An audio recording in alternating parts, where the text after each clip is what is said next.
NPP ng Vivo dito? O, siguro hindi, no? Yung iba hindi. Pag nag-NPP po kasi kayo ng Vivo, around 1,999 yun at that time, last February. Nung nilaunch natin itong Vivo nitong nakaraan, pwede na kayong mag-download kaagad. At pag nag-download kayo ng Vivo, ang tawag sa inyo, Vivo Endorser. Bakit Vivo Endorser? Kasi yung number mo, being an endorser, pwede mong gamitin para ipang-download din ng mga kaibigan at kamag-anak mo. Ang tawag naman sa kanila, pag binigay mo yung reference number mo, Vivo user. So ikaw, na taga-AIM Global na nag-MPP, Vivo endorser ka. Pag binigay mo sa kamag-anak mo, sinabi mo sa kanya mag-download ka ng Vivo, tatanungin siya ni Vivo kung anong reference number niya. Yung number mo ang ibibigay mo sa kanya. Clear? Yes! Pag ginagamit ni user, pangbayad ng bills, Meralco, internet, cable, pagpapadala ng pera, bank transfers, everything, guess what? Ako na Vivo endorser, dahil reference number yung ginamit niya, sa lahat ng transaction niya, may commission ako. Huwag mo na kayong papalakpak kung hindi kayo naka-MPP. Mag-MPP na ako. Mag-save. Kung maaaring kayo naka-MPP, awan.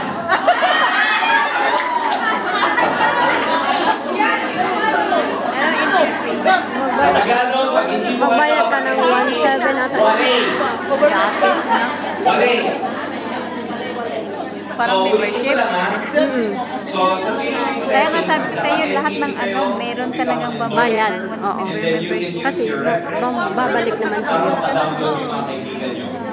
Now, si kaibigan, si kamag-anak, user siya, tama?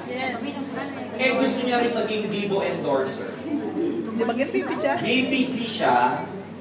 Bibili siya nung mag-upgrade siya from user, magiging endorser siya. Nandun din po yun sa Vivo application. Tatanungin siya doon kung gusto niyo mag-upgrade.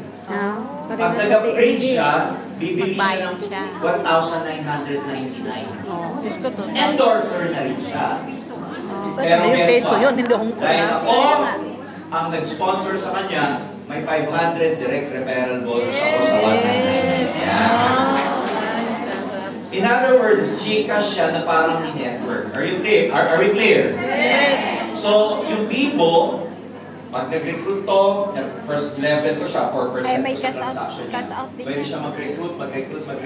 Hanggang 5th level, may 3% sa lahat ng transaction. Bakit maganda to pag OFW kayo na meron kayong international roaming number? Pwede nyo pong i-download yung Vivo. Madali mag-remit din. Pag hindi kayo nakapag-NPP, ang tawag sa inyo, user na Ikaw kayo. nagbebenta, ikaw ang wala. Hindi kayo pwedeng magpasa ng reference number nyo. Hindi katulad ni endorser. Pero being user, guess what? Pag user ka ng Vivo na nandito ka sa Hong Kong, number 1, yung kita nyo sa DTC, pwedeng mapunta sa Vivo wallet ninyo. Wow! Clear? One day, pag naging endorser ka, yung kamag-anak nyo sa Pilipinas gawin yung Vivo user. Para yung Vivo ninyo, yun na yung pang-remit nyo ng pera pabalik ng Pilipinas. Madali mo rin i-transfer. Kesa Alipay. Hindi mo maipon. Awan ni Alipay. Hindi mo taktan, tiwasarin yun. German po yun. Sa Tagalog, wala na Alipay. Vivo na ang gagamitin natin ha. Pang-remit ng pera nyo. Clear? Magamit ang Pero ulitin ko. ang Vivo yun dito Pag magbayad hindi pa kayo sa ng NPP, wali. ang remit. Pero sa ngayon po, no joke, pwede kayong mag-download ng Vivo kung naka-international roaming kayo. Pumunta kayo sa Apple Store kung naka-iPhone kayo. Pag naka-Android naman kayo, pumunta kayo sa Play Store or Google Play. You-download the Vivo, may sasabihin to reference number. Yung user ID ninyo sa DTC, ang gamitin nyo. Pwede na kayo maging user. Ayan, ganyan po.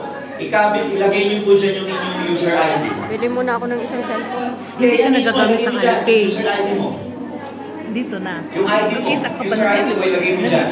Hindi ka nagagamit ng Nalimutan mo. Hindi ka nagagamit kahit na ano, kailangan Hindi ka nag-enroll lagi. download sa mga Oo. Total, hindi naman sila member. Halata. Ikaw, Hindi nga, tanong dyan sa Bibo, Ano, may ano, kasi, ano, may ano? kasi. meron.